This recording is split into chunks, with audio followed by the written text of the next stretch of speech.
do Senhor uma vez mais para adorar e bendizer o nome dele. Surpresa, porque fui pega de surpresa por essa oportunidade, mas Deus é fiel. Abra comigo o texto sagrado em Efésios, capítulo de número 6. Creio que Deus tem algo a falar aos nossos corações nessa noite, amém? Carta de Paulo aos Efésios, capítulo por número 6. Vamos fazer uma leitura responsiva do versículo 10 ao 20. A epígrafe do texto vai dizer assim: a armadura de Deus. No demais, irmãos meus, fortalecei-vos no Senhor e na força do seu poder. Revestidos de toda a armadura de Deus, para que possais estar firmes contra as astutas ciladas do diabo. Porque não temos que lutar contra carne e sangue, mas sim contra os principados e contra as potestades, contra os príncipes das trevas deste século, contra as hostes espirituais da maldade nos lugares celestiais. Portanto, tomai toda a armadura de Deus, para que possais resistir firme ao mal, e havendo feito isto, ficar firmes. Estando, pois, firmes, tendo cingido os vossos lombos com a verdade, e vestida a couraça da justiça, E calçados os pés na preparação do evangelho da paz. tomando sobretudo o escudo da fé, com o qual podereis apagar todos os dardos inflamados do maligno. Tomai também o capacete da salvação e a espada do Espírito, que é a palavra de Deus. Orando em todo o tempo, com toda oração e súplica no Espírito, e vigiando nisso com toda perseverança e súplica por todos os santos. E por mim, para que seja dada no abrir da minha boca a palavra com confiança, para fazer notório o mistério do Evangelho, Pelo qual sou embaixador em cadeias, para que possa falar dele livremente como convém falar. Louvado seja o nome do Senhor. Podem tomar os seus assentos. Já foi feita a oração. Uma vez mais eu entrego a minha vida nas mãos do Senhor, dependendo totalmente da graça dele, confiando plenamente que o Senhor é poderoso para falar conosco uma vez mais nesta casa. Amados, para entrarmos no texto, fazermos menção do texto em que nós lemos, primeiramente eu tenho que me ater a alguns fatos que são notórios no contexto desse episódio aqui. A cidade de Éfeso, ela era capital da província da Ásia. E sendo uma cidade portuária, ela recebia diversos estrangeiros de todos os lugares, fora os nativos locais daquele lugar, onde movimentava o comércio local. Ou seja, a cidade de Éfeso, ela possuía um poder mercantil muito forte, muito grande. E Paulo, em sua segunda viagem missionária, ele vai para a cidade de Éfeso e leva o cristianismo àquele lugar, deixando Áquila e Priscila à frente daquela obra, mas quem é o precursor, quem leva o cristianismo àquele lugar pela primeira vez é Paulo. O movimento religioso dentro da cidade de Éfeso também era muito intenso, por conta da adoração a outros deuses, por falta até mesmo do conhecimento, como vai dizer Oséias, que por falta de conhecimento o povo perece. Aquele povo, ele não tinha a instrução devida e por isso adoravam a outros deuses. A saber, o forte daquele lugar era a adoração à deusa Artemis ou deusa Diana, onde existiam templos erguidos à adoração a ela e também diversos outros templos erguidos para a adoração dos romanos ao imperador romano. E Paulo, quando ele chega diante dessa situação toda, dentro dessa cidade onde estão tomados pela idolatria, tomados pelo governo do dinheiro, tomados por toda aquela situação que regia a cidade de Éfeso, Paulo, ele começa a entender agora que a guerra não era física e sim espiritual. Uma vez que a libertação ela vem pelo entendimento e pelo conhecimento, Paulo ele começa a entender que não adiantaria lutar ao fio da espada, que não adiantaria ter talvez um governo bélico, tantos guerreiros a seu favor para lutar contra a ignorância daquele povo, porque a ignorância não se vence com a força do braço, e sim com o conhecimento que é libertador. Paulo, quando ele entende isso, porque ele anda e vive no Espírito, quando ele chega e ele vê a cena do local, ele começa a descrever para nós sobre essas armaduras. E nós podemos perceber que talvez essa alusão, essa comparação que Paulo faz com a descrição da armadura, seja talvez uma experiência própria mesmo dele vivida. Por quê? Porque quando ele foi preso em Roma, podemos imaginar agora Paulo acorrentado a um soldado romano, e por conta disso, olhando a armadura daquele soldado romano, agora ele começa a idealizar em sua mente e o Espírito Santo lhe revelar sobre uma armadura. Mas Paulo não vê como um guerreiro romano, mas sim como um guerreiro espiritual, como vai descrever o livro de Isaías 59:17. E ele começa a descrever para nós sobre essa armadura que todo cristão deve estar munido dela. Paulo ele encontra diversas dificuldades quando ele chega nesse local. Uma vez que ele começa a combater os pseudos cultos mágicos que havia naquele lugar, onde faziam adoração a outros deuses, e ele começa a combater isso, ele começa a ser hostilizado.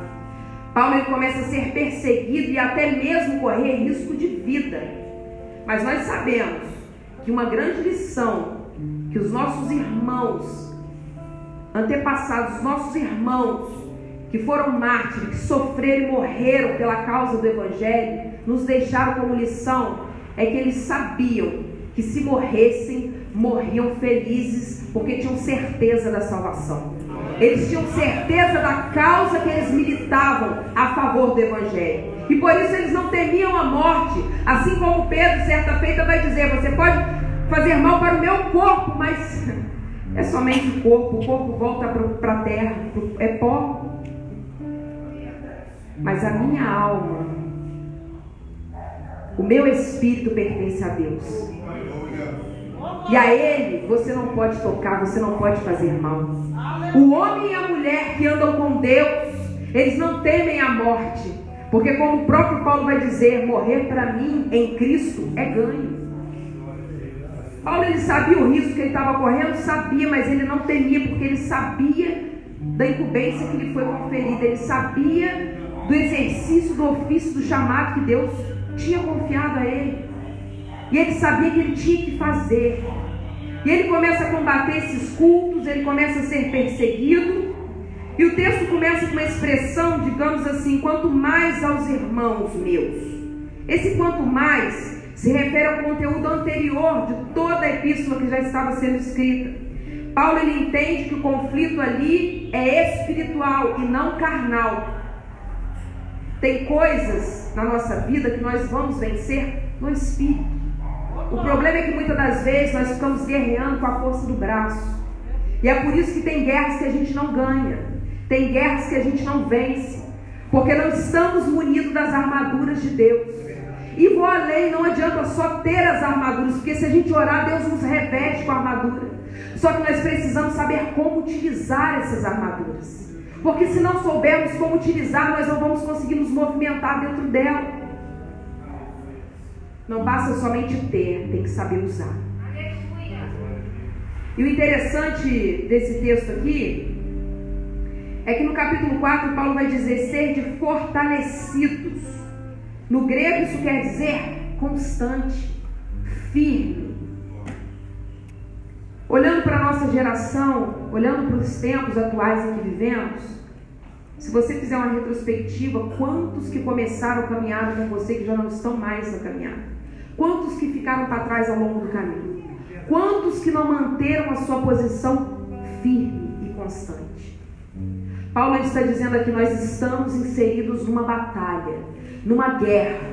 Ah, mas eu não quero participar dessa guerra. Sinto muito lhe informar, você já está dentro dela. Uma vez que você levanta a sua mão e confessa a sua fé em Cristo Jesus, você já está habilitado nesta guerra. Só que o o diferencial aqui é que essa guerra ela não é contra carne e sangue, não é contra irmãos. E uma coisa que me entristece muito nos dias de hoje, que nós estamos perdendo um pouco o foco do Evangelho. A guerra não é contra o seu irmão do lado. A guerra não é denominação contra denominação, placa de igreja, não. A guerra é contra principado e potestade. O nosso arqui-inimigo não é o teu irmão do lado, é Satanás e seus demônios. Porque quando nós confessamos a nossa fé em Cristo, automaticamente nós deixamos de servir a Ele. E por isso ele se torna o nosso maior inimigo. E ele não vai descansar enquanto ele não tentar te derrubar. Enquanto ele não tentar acabar comigo e com a tua vida, porque ele veio senão para isso: roubar, matar e destruir. E é por isso que quando nós estamos nessa guerra, não podemos entrar nessa guerra de qualquer maneira. Nós estamos falando de um ser espiritual, não dando louvor e honra a ele, mas ele tem limitadamente, porque ele só age mediante ao que Deus lhe concede fazer. Ele é um ser limitado, porém ele também tem poder. E se nós não estivermos munidos da armadura de Deus, da autoridade do Espírito Santo de Deus, não temos como vencê-lo. Só podemos vencê-lo munidos da armadura de Deus. E é por isso que Paulo vai enfatizar muito isso aqui. Quer vencer a batalha? Se revista da armadura de Deus. É necessário, irmãos, não tem para onde correr. E há algumas implicações para que nós possamos alcançar essa armadura. Paulo ele sabia que aquela cidade ela estava dominada por uma influência maligna muito grande e que ele precisava libertar aquele povo. A mente que estava cativa, que estava dominada pelo engano, e ele começa a vir pregando o Evangelho, pregando o Evangelho, pregando o Evangelho. E ele vai fazer essa alusão sobre a armadura que eu quero mencionar aqui para nós nessa noite. E ele vai dizer assim: estando firmes, ou seja, constante, primeiro passo, firmeza, constância, tendo cingido os vossos lombos. O cinturão, que é esse cingir que Paulo está dizendo aqui, ele era um artefato que ele sustentava toda a armadura do soldado romano. Era algo que sustentava o peso da armadura, ou seja, é a preparação. Primeira coisa que nós temos que entender é que para alcançarmos a armadura de Deus, primeiro nós temos que nos preparar. É bem verdade que muitas das vezes nós pedimos a Deus, nós oramos a Deus, mas nós não nos preparamos. Achamos que tudo tem que vir de Deus, e não. Quando na verdade a parte que compete a Deus é a parte que é o impossível, aquilo que nós não temos habilidade para fazer. Só que aquilo que nos cabe é exercício e função nossa. Deus não vai fazer por nós. Nós temos que nos preparar. E como que eu me preparo? Oração, jejum, leitura da palavra, santificando a minha vida, mantendo uma vida de comunhão e de intimidade com Deus. Me separando, porque do contrário eu não alcanço de Deus esse preparo. Tem gente que pensa que Deus tem que fazer tudo, que se bobear, espera que Deus venha ao culto que é para prestar para Ele, e Ele mesmo o adore, porque tem gente que espera, para sair o glória a Deus da boca dele é difícil. Vem para dentro da casa do Senhor para prestar um culto para Deus, mas acha que Deus que tem que fazer o culto acontecer, quando na verdade quem faz o culto acontecer somos nós. Temos que parar com essa mania de querer atribuir tudo a Deus. Tudo Deus tem que fazer. Não, eu tenho a minha parte dentro disso. Eu oro, eu apresento a Deus, eu entrego, mas e a minha ação? A palavra já faz uma junção por si própria. Oração. Eu oro, mas eu também ajo. A ação está conjunta na oração. Eu não posso orar e cruzar os braços e esperar cair do céu. Eu tenho que tomar uma atitude. Isso fala de preparo. Eu tenho que cingir, me preparar. Calçar os pés. Pés fala de estado de prontidão. Fala de equilíbrio também. Porque você não consegue suster o teu corpo de pé, se você não tiver os seus pés. É verdade. Se tirar seus 2 pés, você não consegue se manter de pé. Então o pé fala de sustentação, de equilíbrio, de firmeza e também de avanço. Avanço por quê? Porque o texto vai nos dizer: calçar os pés, preparação do evangelho da paz. Ou seja, eu avanço no tempo oportuno, levando o evangelho da paz ao mundo. Essa é a função da igreja. A igreja não está aqui aleatoriamente. Nós estamos aqui para dar continuidade ao ministério de Jesus Cristo. A igreja está aqui para militar a causa do evangelho, a levar o evangelho ao mundo. E para levar o evangelho ao mundo, eu não posso ir despreparado, eu não posso ir sem a armadura. O escudo da fé. O escudo era um artefato que protegia grande parte do corpo do soldado. Grande parte da sua armadura ela era protegida pelo escudo, para impedir que os dardos inflamados, que as setas, que as flechas viessem atingir, até mesmo as espadas viessem atingir o guerreiro no seu peitoral. Então nós precisamos ter o escudo da fé. E Paulo aqui ele vai representar essa couraça pelo amor e pela fé. 2 coisas que sem ela é impossível nós vermos a Deus. Primeiro, porque nós somos salvos pela graça, sim. Só que se não tivermos fé na salvação em Cristo Jesus, nós não alcançamos a salvação. Nós precisamos ter fé. E se tem uma coisa que aborrece a Deus, é a incredulidade. É crente que está dentro da casa do Senhor, mas não crê nas coisas de Deus. Já viu isso? Muitas das vezes o pastor diz: olha, Deus falou, vai ser assim. E a pessoa em seu íntimo questiona: mas será? Incredulidade. Deus não age no meio da incredulidade. Deus precisa da nossa fé para Ele agir. Não porque Ele precisa, depende da nossa fé, mas é porque a nossa fé determina que nós cremos nele e por isso Ele opera. Paulo aqui ele está dizendo: esse escudo aí, ó, tem que ter fé e tem que ter amor. E por que eu digo amor? A Bíblia diz que nos últimos tempos, por acabar o amor de muitos, a iniquidade, por se esfriar o amor, a iniquidade se aumentaria. E nós temos vivido isso. Essa guerra que não é contra a carne tem virado contra a carne. E por conta disso o amor tem minguado dentro da casa do Senhor. Uma igreja que era para ser unida, que era para ser unificada num só propósito, tem se dividido muitas das vezes. E nós buscamos por tantos dons, dons de profetizar, dons de sinais de maravilha, dons de cura. Amém, glória a Deus, aleluia. Por isso, porque o próprio Senhor disse para nós buscarmos os dons com zelo, sim. Só que é muito difícil você ver alguém buscando pelo amor, se colocando diante de Deus mesmo, rasgando o seu coração em sinceridade e falar: Senhor, me ensina a amar porque eu não sei amar. Porque nós sabemos que o amor ágape, que é o amor perfeito, ele só vem derramado pelo Espírito Santo de Deus. Nós não podemos produzir ele, porque nós somos e temos a tendência de ser inclinados para o mal. Tendenciosamente nós pensamos e agimos mal o tempo todo. Paulo vai dizer: o bem que quero fazer, esse não faço, mas o mal que não quero, faço todos os dias. É uma luta constante. Entende o porquê que é essa luta constante da carne contra o Espírito, uma se opondo à outra?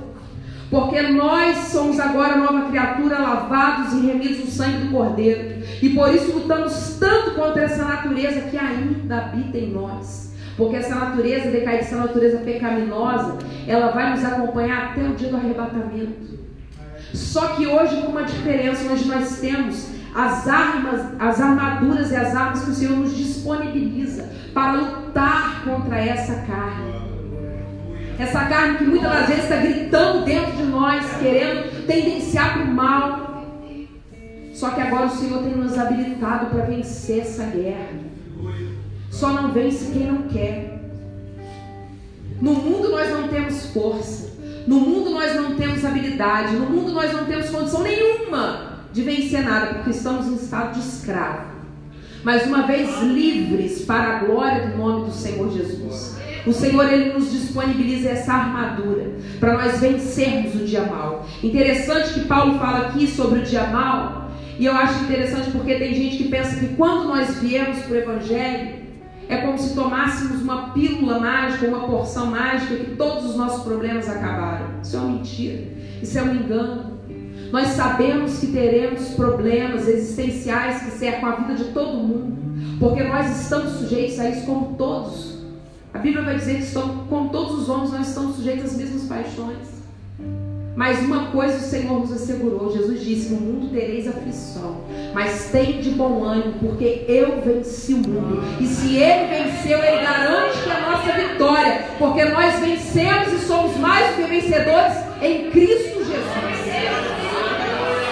Nós vamos ter problema? Vamos. Só que o dia mau, ele vem para todo mundo. Não tem esse ou aquele, ele vem para todo mundo. Um servo de Deus, ele pode ficar enfermo, mas se aprover ao Senhor, o Senhor glorifica o nome dele naquela enfermidade. Nós oramos em nome de Jesus e a enfermidade vai embora. Um servo de Deus passa dificuldade, o Senhor permite. Porém, há uma coisa: nós passamos por dificuldade, mas nós já temos o rumo da vitória, porque nós estamos na guerra, na peleja. Nós sabemos a direção em que nós temos que andar. Nós não estamos como barata tonta nessa guerra, sem saber para onde ir, só sendo atacado e não tendo direito de defesa. Não, nós estamos sendo atacados, mas nós estamos contra-atacando também, porque a palavra do Senhor vai dizer que as portas do inferno não prevalecerão contra a igreja do Senhor.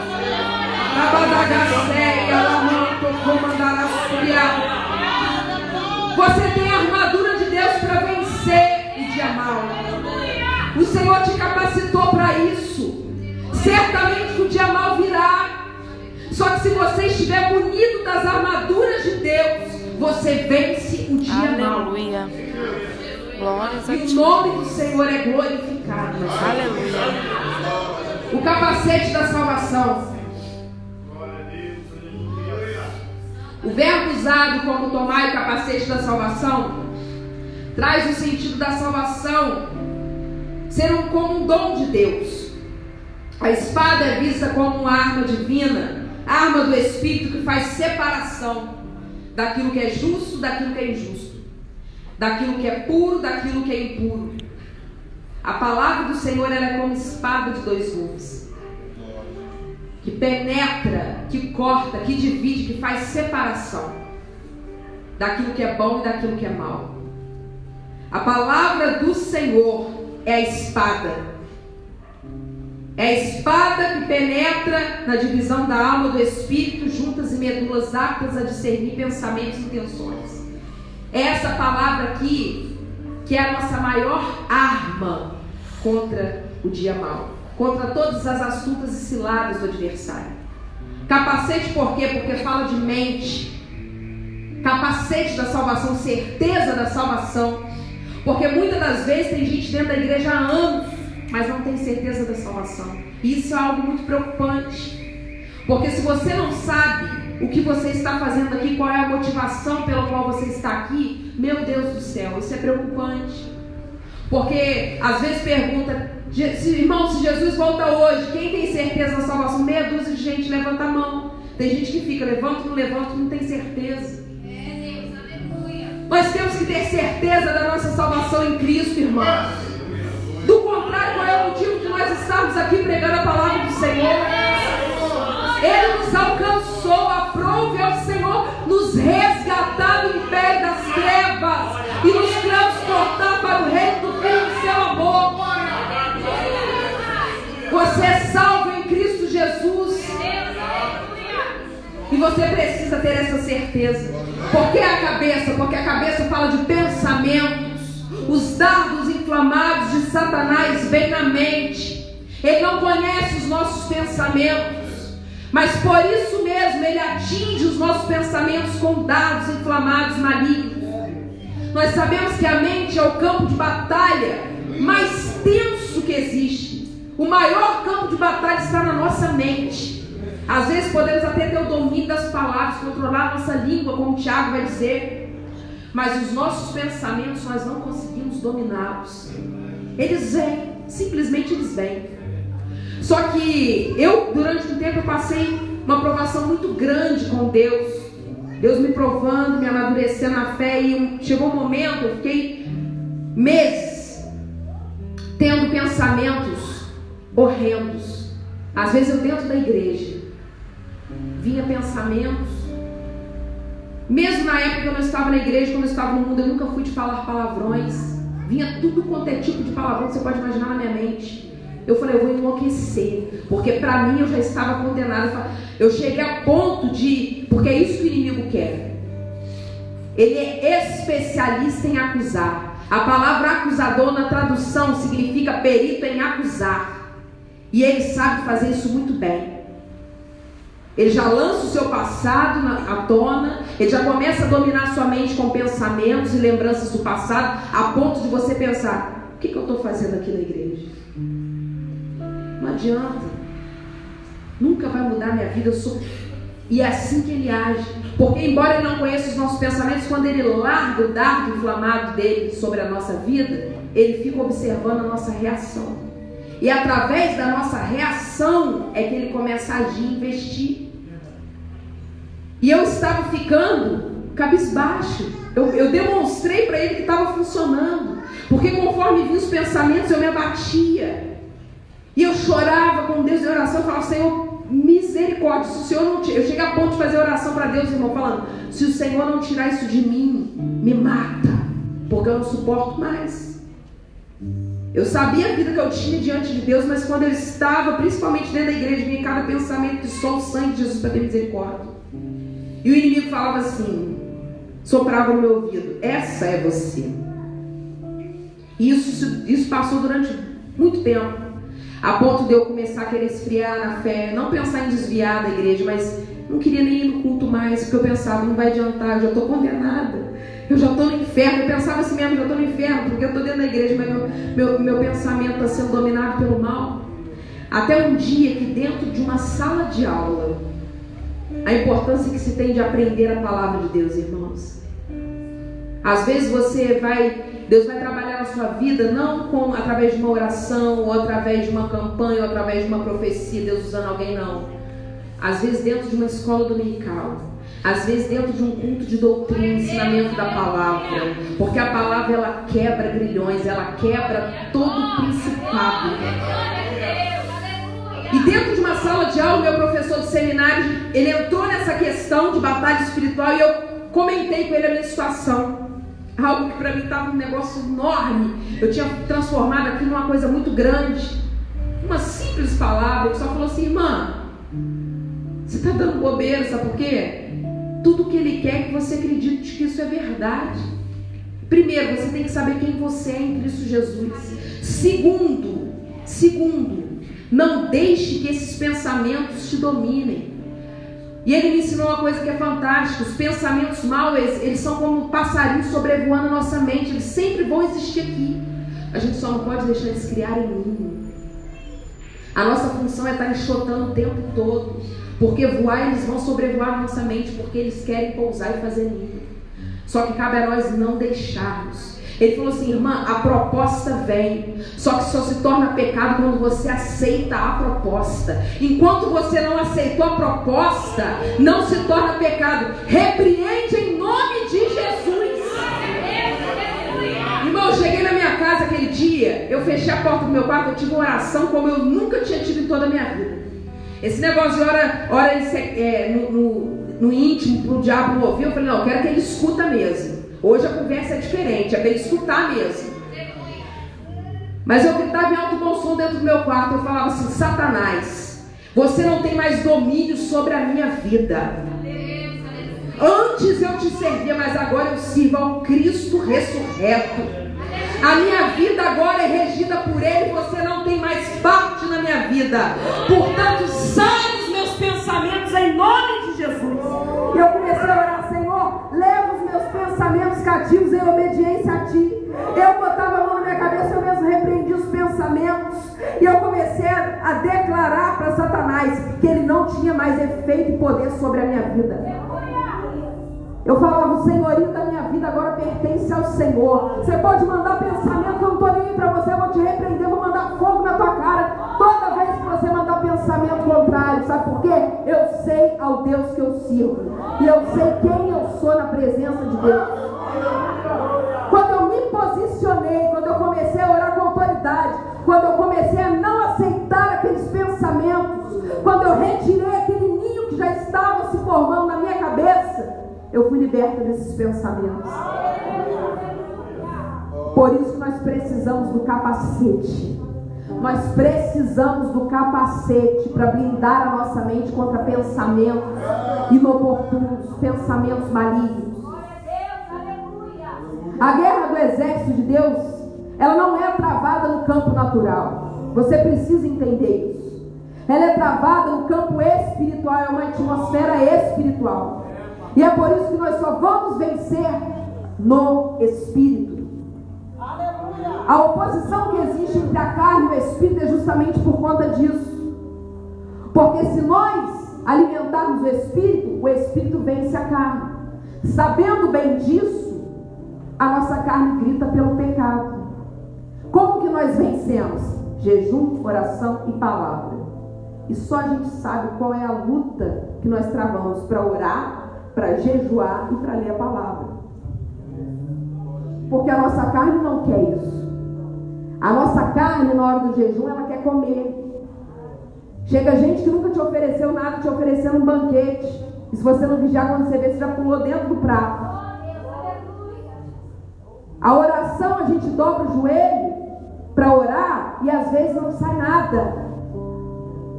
E uma coisa que eu achei interessante, que eu ouvi aqui uma vez do pastor Alexandre, que eu guardei para mim, eu gosto muito de guardar coisas que eu ouço. Ele disse que aprendeu que antes da gente começar a verbalizar algo em oração para Deus, primeiro a gente tem que pedir para Deus nos levar em espírito, para nós conduzirmos essa oração em espírito. Irmãos, não adianta a gente orar por orar. Às vezes a gente ora com um discurso muito bonito, mas da boca para fora. Isaías vai dizer: esse povo até me honra e me louva com os lábios, mas o coração está bem distante de mim. É necessário que venhamos a entrar no Espírito, na atmosfera espiritual, para que possamos entrar em oração. Os primeiros 5 minutos eu costumo dizer que é uma batalha, porque você não consegue entrar no Espírito antes disso. Somente depois dos 5 minutos de oração que você começa a sentir a presença de Deus, que a glória vem, você começa a sentir o Espírito, você continua, e quando você vê, Deus vai colocando as palavras certas na sua boca. Se a gente não entender que a oração é um privilégio que nós temos, porque tem muita gente que pensa que oração é um fardo, mas eu digo que oração é um privilégio que nós temos. Existem países perseguidos, igrejas perseguidas, como a Coreia do Norte, por exemplo, que, se você não sabe, eles não têm nenhum exemplar da Bíblia Sagrada. Eles têm um quadro do presidente deles, todos têm que ter dentro das suas casas, porque eles são obrigados a praticamente adorar ao presidente. E quando entra missionários corajosos dentro daquele lugar, levando a Bíblia fracionada em pequenos versículos, fazendo aquele trabalho de formiguinha de evangelização, você tem que ver a alegria daquele povo e como que eles valorizam a palavra de Deus. Eles se encontram escondidos, os cultos, quando existe, são muito escondidos, porque se forem pegos eles são mortos. A necessidade de adorar a Deus, porque são privados disso. E nós temos toda a liberdade de adorar a Deus, de falar com Deus, e muitas das vezes não dobramos o nosso joelho, não falamos com o Senhor. É um privilégio, sabe por quê? Porque diante de uma vida, de um sistema onde nós vivemos, onde há hierarquias, tanto eclesiasticamente quanto secularmente, existe patentes, existem posições, hierarquias. Só que quando você dobra o seu joelho em oração, todo mundo é igual.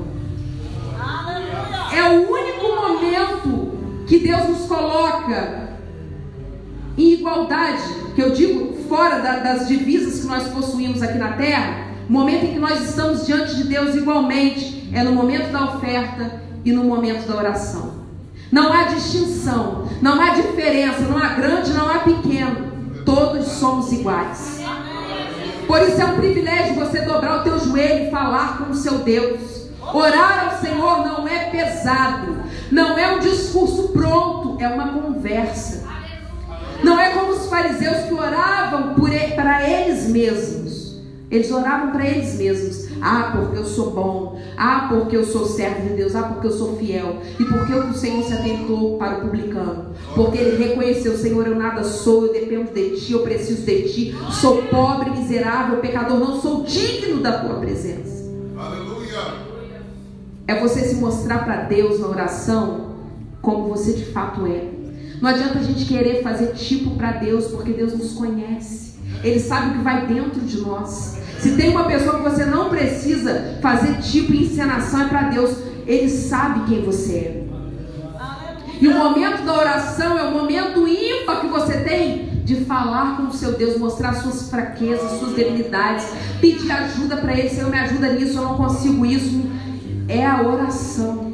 A oração é o segredo, a oração move, a oração é a chave. Você só adquire intimidade com Deus através da oração.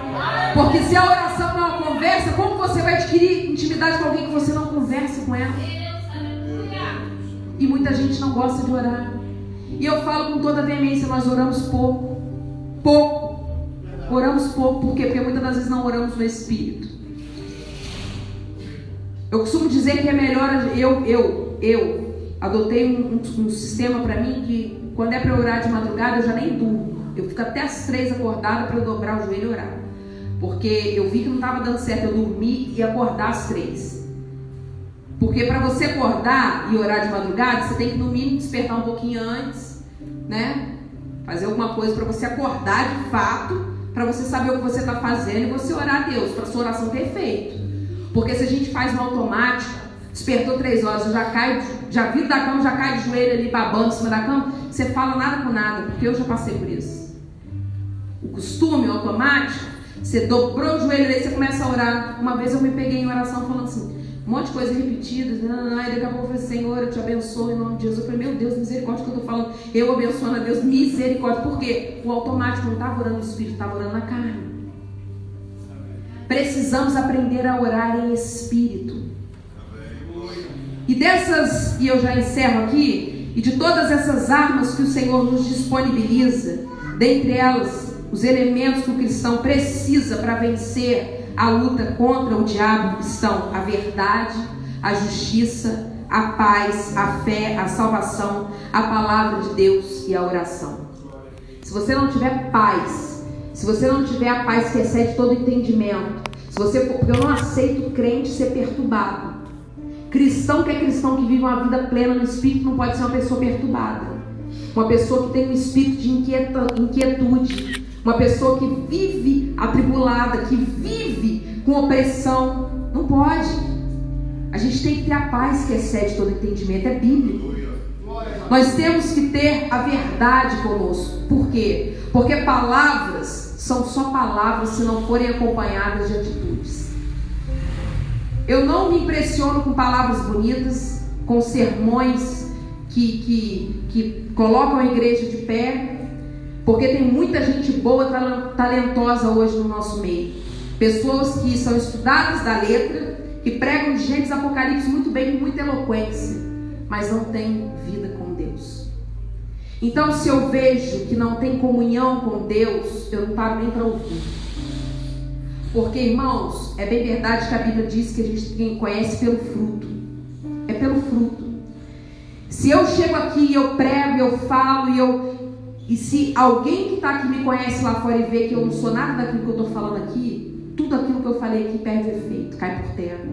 E é por isso que tem muita gente desacreditada do Evangelho, por causa de mau testemunho. Nós temos que aprender a andar e a viver em verdade.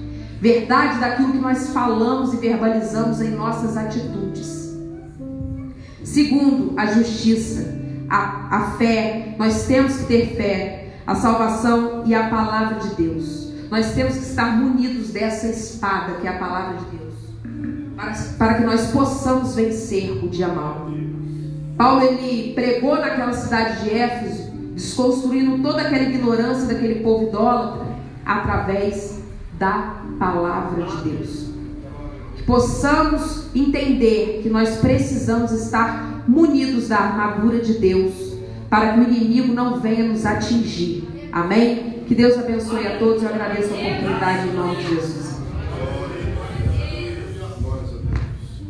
Vem fervente oração, vem o teu coração, na presença de Deus derramar, mas só pode fluir o que está.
abençoado pelo Senhor.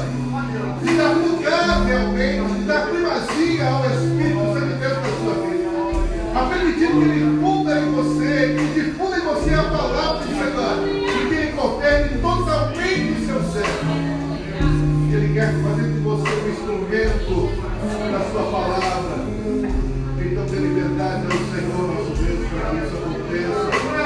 mais rápido possível, porque o mundo está na expectativa da manifestação dos filhos de Deus. E você é um desses chamados por Deus, capacitados pelo Senhor para desempenhar a obra que o Senhor já começou. Por isso, não negligencie aquilo que Deus tem colocado diante de ti nesta noite através da sua palavra. Quero perguntar se entre nós alguém que deseja aceitar Jesus como Senhor e Salvador, que reconhece que precisa mudar de vida, que reconhece que precisa de Jesus. Alguém nessas condições, dê um sinal para sua mãe, estaremos orando por você. Ele te ama, e Ele te chama, morreu por você, morreu por mim, pagou um alto preço para que tivesse direito e poder sobre a sua vida. Dê liberdade para que isso aconteça, aceitando de bom grado tão grande salvação. Jesus, o único caminho, a única verdade, o único que pode libertar você de todo mal. Alguém nessas condições, alguém que está passando o caminho do Senhor e que deixa voltar para o caminho, dê um sinal na sua mão e estaremos orando por você. Glória a Jesus. Louvamos o nome do Senhor. O irmão jovem Mateus já é crente em Cristo. Oi? Você já é evangélico? Já serve o Senhor? Ainda não? Deseja servi-lo nesta noite? Caminhar? Deseja? Então vem à frente, então. Glória a Deus, aleluia. Irmã Rosilene já é crente em Cristo? Jesus já? Irmã Rosilene já é crente em Cristo? Sim? Graças a Deus. Amém, meu Deus. Queridos, com vontade, Mateus. Amém? Queremos entregar a nossa vida ao Senhor Jesus. Que bênção. Dê um sinal para o seu nome. Em nome de Jesus. Glória ao Senhor. Quero que os estejam aqui orando ao Senhor pelo Mateus. Já tem um nome já. Amém? O nome escrito no livro da vida a partir de hoje. Aleluia. Amém. Glória ao Senhor. Quantos dão graças ao Senhor? Amém. Glória a Deus. Aleluia. Glória a Jesus. Em nome do Senhor, que está falando do Senhor. Pedindo ao Senhor que escreva o nome do livro da vida. Em nome de Jesus. Oremos. Senhor, meu Deus e meu Pai. Glória a Deus. Senhor, te damos graças por este ministério. Meu Deus. Porque, Senhor, a peça não seria perfeita, Senhor. Oh, Jesus. Porque a tua palavra diz, ó Pai amado, que há alegria no céu. Meu Deus, meu Deus. E assim não te vamos sobre todos. Senhor, que há alegria no céu. Graças, meu Pai, pela vida do Mateus. Meu Deus. Senhor, viva, Senhor. Eu te imagino, Senhor, toma ele nas tuas mãos, Santo, meu Pai. Toque, meu Pai. Meu Pai. Que a tua palavra nos livre, meu Pai. De uma maneira maravilhosa, meu Pai. Senhor, toma, Deus, nas tuas mãos, meu Pai. Cobre com a tua mão santa e poderosa. Em nome de Jesus. Amém e amém. Glória a Jesus. Podemos dar um abraço para Deus? Então, por favor, irmãos, um abraço. E eu também vou dar em nome de Jesus. Glória a Deus. Vamos Aleluia. falar Senhor? Glória a Deus. Glória a Deus. Amém, Jesus. Aleluia.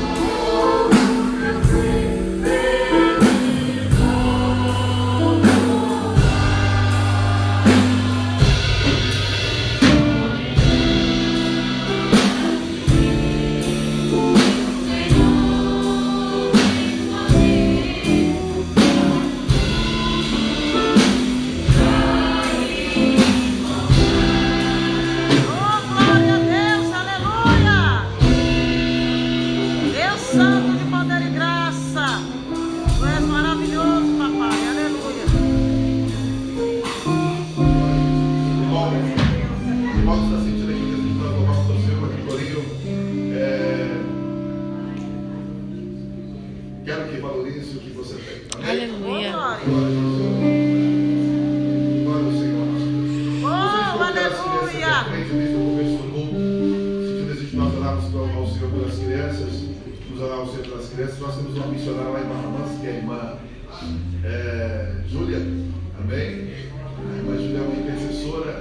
As demais crianças também veio aqui à frente, nos estavam do Senhor. E irmã missionária Gevilda vai vir aqui orarem por as mãos sobre as crianças em nome de Jesus. Amém? Para que Deus possa continuar abençoando as nossas crianças em nome de Jesus. Glória a Jesus. Quero que valorize o que você tem. Você é um ser, você é alguém tão importante para Deus. Aleluia! Chega de ficar sofrendo angústia e dor com esse seu complexo inferior, dizendo às vezes que não é ninguém. Olha! Eu venho falar do valor que você tem. Eu venho falar do valor que você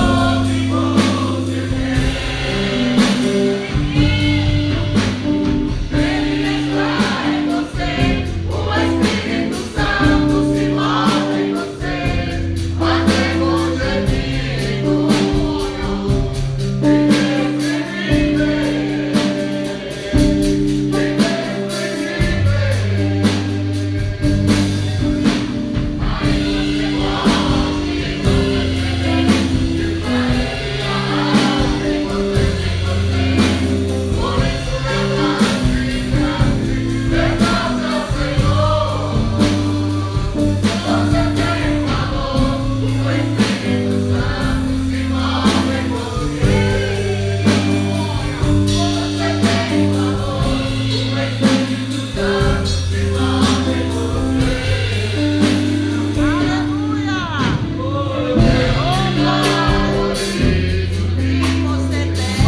Você é um ser, você é alguém tão importante para Deus.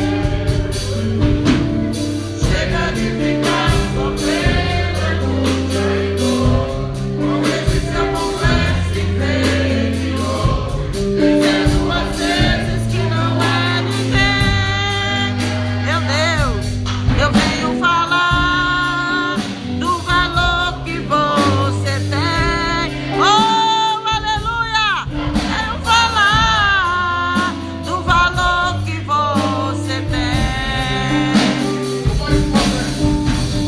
Ele está porque o Espírito Santo se move em você, até com gemido inexprimível, inexprimível. Aí você pode então perceber que pra Ele há algo importante em você. Entre isso exalte e cante, exalte ao Senhor. Você tem valor, o Espírito Santo se move em você. Aleluia! Você tem valor, o Espírito Santo se move em você. Aleluia, meu Deus, abençoa a tua filha. Valor. Amém. Bendito seja o nome do Senhor. Amém, Jesus. O Espírito Santo se move em Irmãos, você. nós falamos do Senhor, irmã Angelica vai estar conosco, console as crianças, abençoando as nossas crianças, em nome de Jesus. Amém? Amém, Júlia? Amém? Vamos falando do Senhor em nome de Jesus. Senhor nosso Deus, nosso Pai Santo, nós te adoramos nesta noite, ó Pai querido. Deus nos abençoado, meu Senhor. Agora, Pai Santo, as crianças que aceitam o teu altar, essa vida, Deus, a nossa Jesus, aleluia.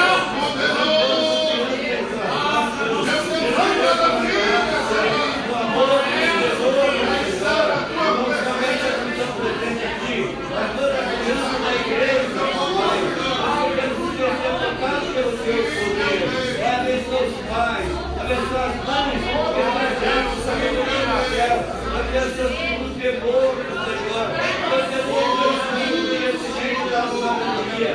Portanto, meu Pai, toma essas grandes situações, nos abençoando, nos guardando e fortalecendo em Cristo Jesus, nosso amado Salvador. Amém. Amém. Amém, crianças? Toque, toque, toque. Alguém vai bate a porta.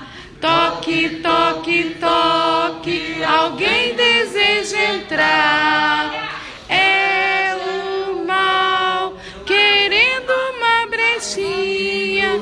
Não, não, não, você não pode entrar. Toque, toque, toque, alguém bate a porta. Toque, toque, toque, alguém deseja entrar. É Jesus querendo a casa toda. Sim, Senhor, ó, vem em mim morar. Que a graça de nosso Senhor e Salvador Jesus Cristo, o amor de Deus nosso Pai, as doces e eternas consolações do Espírito Santo seja com todo o povo de Deus na face da terra, não só hoje, mas para todo sempre. Amém. Dê um abraço, Senhor.